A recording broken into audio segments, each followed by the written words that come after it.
Coucou les amis, salut les petits loups. Alors, c'est une vidéo édito dans laquelle je vais vous parler des vidéos à venir que je vais devoir faire sur le Z8 car je me suis aperçu que pour bien parler des réglages à faire sur nos boîtiers, il va me falloir parler du Z8 de façon plus conséquente.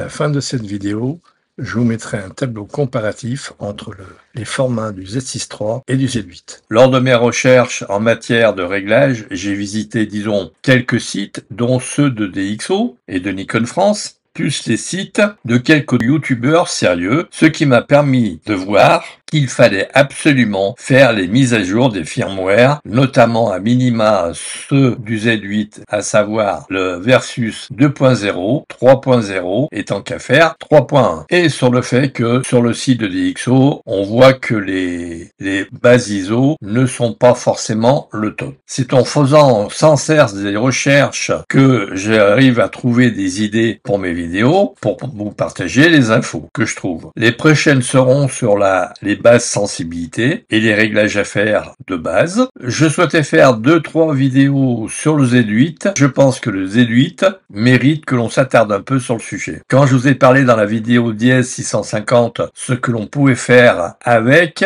les 45,7 mégapixels des fichiers du Z8, soit 60 mégaoctets en poids de fichier, et de ce fait que l'on pouvait aller bien au-delà des simples prises de vue, je ne pensais pas qu'au moment de cette vidéo, j'ouvrais une poupée russe. Vous savez, les poupées, on ouvre une poupée, il y a une autre poupée à l'intérieur. On ouvre la poupée, il y a une autre poupée à l'intérieur. On ouvre la poupée, etc., etc. Je vous disais de façon très courte qu'avec un fichier de Z8, cela équivalait à faire des photos avec un objectif dont la focale est multipliée par 1,3, pour autant qu'on utilise la totalité du fichier, parce que 60 mégaoctets, ça fait quelque chose d'assez costaud. Et donc, en fait, on ne voit jamais les fichiers à 100%.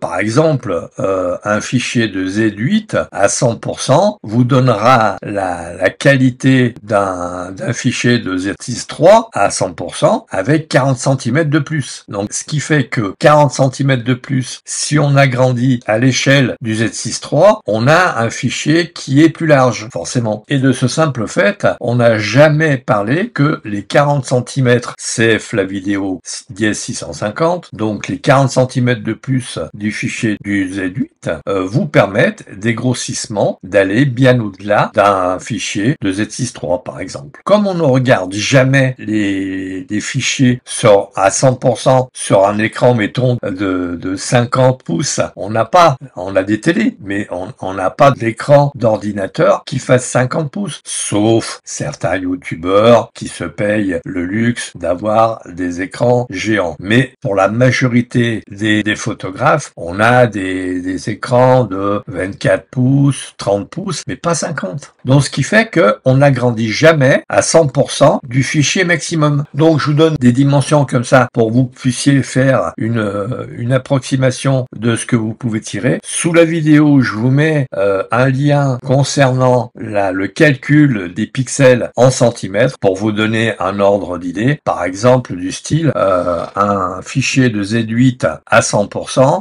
pour avoir 86 cm avec une résolution de 96 dpi, il faudrait avoir un 50 pouces.